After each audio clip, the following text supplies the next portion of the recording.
هر چیزی که مدت زیادی توی آب دریا بمونه، توی آب شور بمونه، از اینا میچسبه بهش. به اینا به زبان بندری میگن گشر.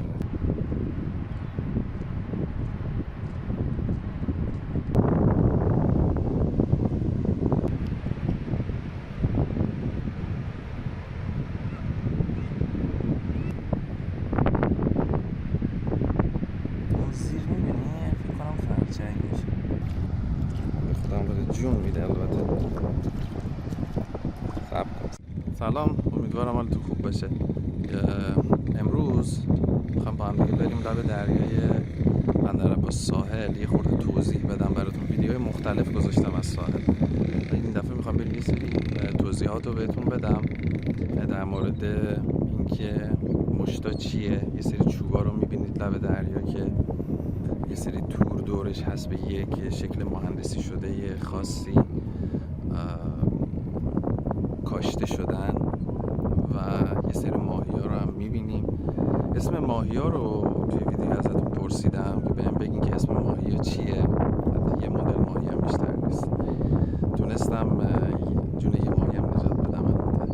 جالب بود برای خودم. تا حالا ماهی زنده دست نگرفته بودم اصلا و از اون دسته آدمام که ماهیگیری رو خودشو دوست دارم. خب منتها گرفتن یه موجود زنده و هر کسی یک سری روحیات خاص خودش رو داره.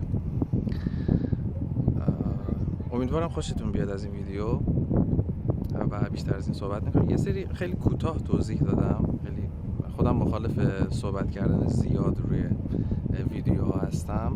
خاطر همین چند تا ویدیویی که تا الان براتون گذاشتم، ویدیوی قبل میتونید برید ببینید، هیچ کدوم هیچ توضیحی ندادم. سعی کردم که بیشتر از محیط بگیرم، اما لازم دیدم که یه سری توضیحات رو بدم و امیدوارم که از این سبک ویدیو هم خوشتون بیاد. مرسی که حمایت میکنید.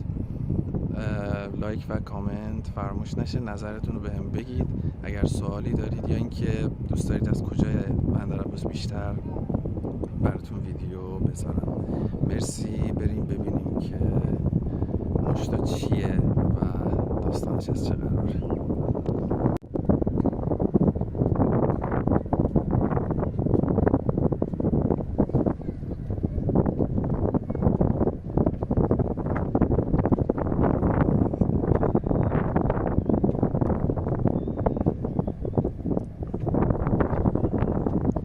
نسبتاً داره باد میاد.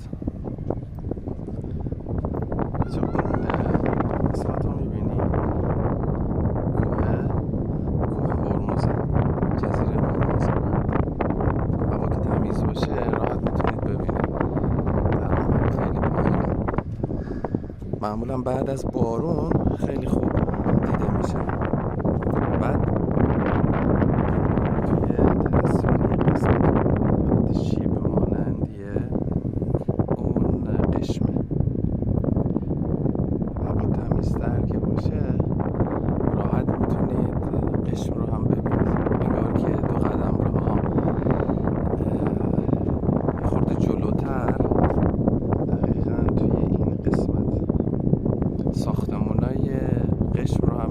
ساختمان خود شهر قشم که جزیره است، شهر قشم راحت میتونید ببینید. حالا کشتی ها و پرنده ها و امروز هوا تمیزه.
هم لینکش رو میبینید. این قسمت اینجا جنگل هر راه، بزرگترینش توی قشمه، بعد سمت خمیر هم هست. سعی میکنم از اون هم براتون فیلم بذارم. بخشی هم اومدن توی بندر درست کردن و دمشون گرم، واقعا کار خیلی خوبی انجام دادن. چندین سال البته زمان برد تا به این حجم رسید. حالا فیلمش هم گذاشتم توی کانال، میتونید برید ببینید.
ولی اینکه من نمیدونم چی بگم به اون شخصی که موتور رو اختراع کرد. البته دمش گرم، اومد یک کار خوبی انجام بده، اومد یک تحولی ایجاد کرد که کار توی خیلی از ترافیک ها سریعتر راه بیفته. ولی خدا از اون آدم نگذره که یاد داد به یه عده‌ای که میتونید شما اگزوز رو دستکاری بکنید، بعد صداش مردم رو روانی میکنه. میدونم طرف اصلا خودش هم جای ماها باشه لذت میبره از این صدا، لذت میبره از این. هر جایی که میریم این صدا هست، هر جایی که پا میذاریم، لب دریا، نمیدونم تو کوچه، نصف شب،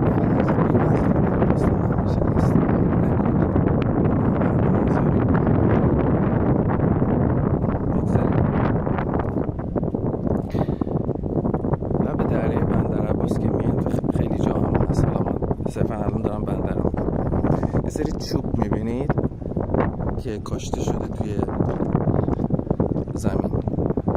اول اینکه به این چوبا میگن چوب چندل، از یک درختی گرفته میشه.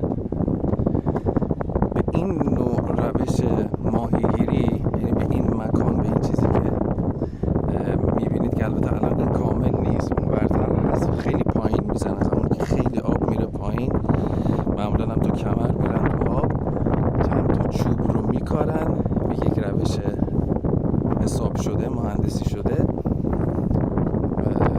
و آب که میاد بالا خب ماهی ها رو به خودش میاره. ماهی ها هر چیزی میتونه باشه، خرچنگ میتونه باشه،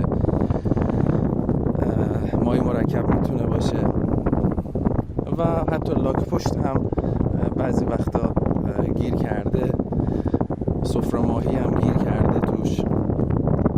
به این روش ماهیگیری میگن، به این مکان میگن مشتا.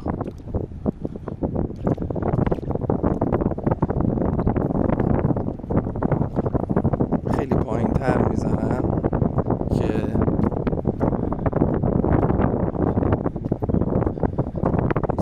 آب میاد بالا حسابی با خودش چیزی، یعنی کامل بره تو آب، یا اینکه خیلی کوچولو مشخص بشه، حداقل اینکه تا نصف بره تو آب. و بریم من نزدیک ببینیم یه چیز جالب دیگه هم بهتون بگم.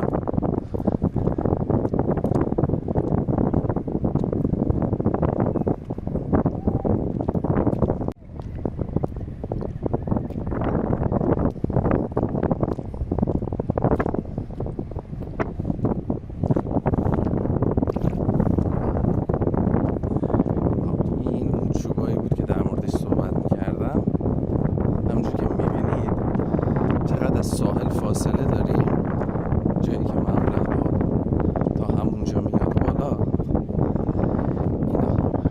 این چوب چندله، شاید دیده باشید این مدل چوب. بعد اینا رو میبینید میچسبه بهش. حالا هر چیزی که مدت زیادی توی آب دریا بمونه، توی آب شور بمونه، از اینا میچسبه بهش. به اینا به زبان بندری میگن گشر. اگه پاتون بخوره به این، ببین شکلیه، اگه پاتون بخوره به این نابود میکنه پا رو. این به شدت سفت و برنده است. از نزدیک ببینید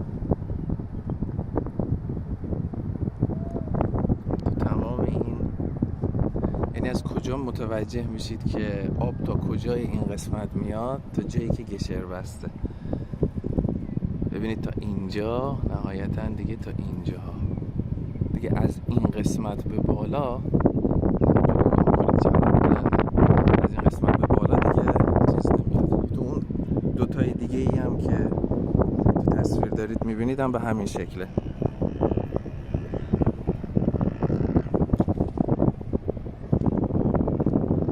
به اون سبزایی هم که میشینه پاش، پایین چوبه میبینید قسمت سبزی هست توی این قسمت. دقیقا به این میگن خزه. ببینید تا کجا آب بوده. حالا کجا میبینیم اینو؟ یه سری هم اون ور گذاشتن، میبینید چوبای کوچیک کوچیکه. یه سری هم اون ور گذاشتن که حالا اون چوبا شکسته، اون ورتر هم هستش. اون قسمت چوبای خیلی زیادی رو میبینید. دقیقاً تو این قسمت چوبای زیادی رو میبینید. اون مشتایی که سالمه داره کار میکنه، قایقم وایساده. حالا آب پایین‌تر که میرن باز هم تا کمر میرن تو. فصل سرد این اتفاق میفته. درست الان داره باد میاد توی ساحل، یه باد نسیم ملایمی داره میاد، ولی حسابی سردت میشه اگر که بخواید چیز کنید بری اونجا و بیایی بیرون. هم صبح مثلا ساعت 4 صبح 3 صبح. بعد اینا رو توی یه سری از فصول سال جمع میکنن، دوباره برپاش میکنن. بعد هر کسی هم برای خودش محدوده خاصی داره. ببینید چقدر از ساحل فاصله داریم. اینقدر باید بیان دونه دونه این چوبا رو بکارن. بعد ترمیم داره، طوفان میاد میزنه، تورا رو پاره میکنه. بعد از اول بشینیم تورا رو تور رو باز بکنی، ببری خونه تعمیر بکنی، بیای. هر داستان خیلی زیاد داره.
حالا یه سری همینجوری ولش میکنن، یه مرغای ماهیخوار میان میخورنشون دریایی.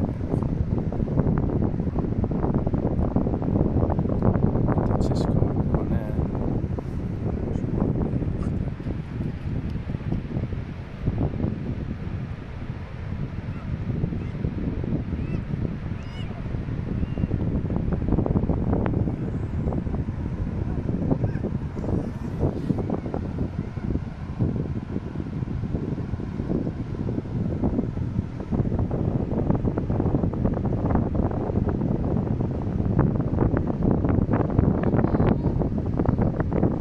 همون چوب چندل است منطقه کوچیک ترشه. ببین نازکشه.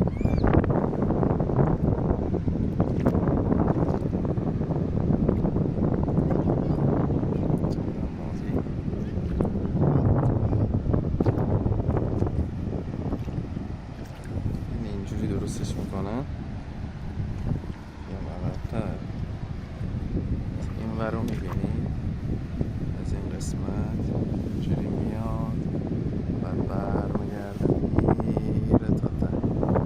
وقتی میاد دیگه گیر میکنه این تو.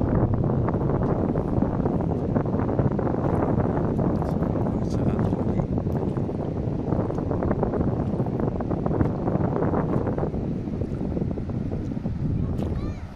چه خبر.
جوری بالاخره.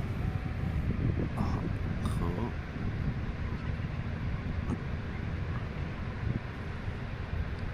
هم داره میره پایین، من چجوری ببرم تو رو نجاتت بدم آخه. خب یه دونه ماهی زنده به خودم داره جون میده. البته صبر کن عجله نکن برم زنده بمونه تا اونجا، چون من تا حالا ماهی زنده دستم نگرفته بودم.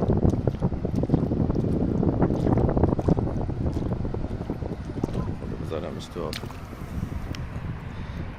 نفس بکشه.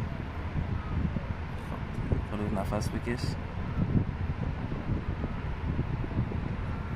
بعد بریم دوباره راهمون ادامه بدیم. بندازم تو آب. مردی از تلاش دست نکش. آفرین. بذارم تو آب یه خورده.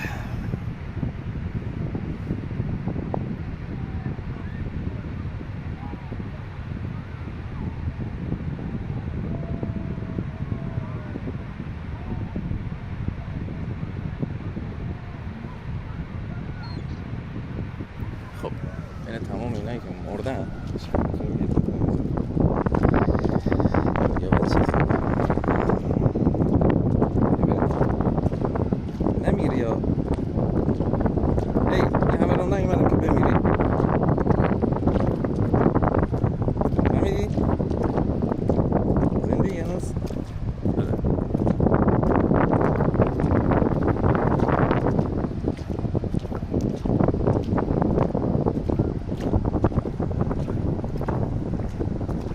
هی رسیدیم.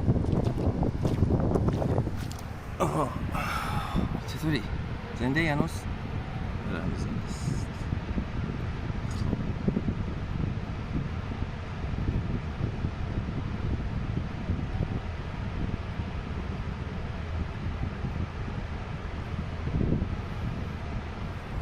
برو به کارت.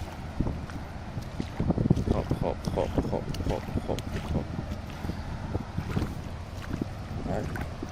برو دیگه.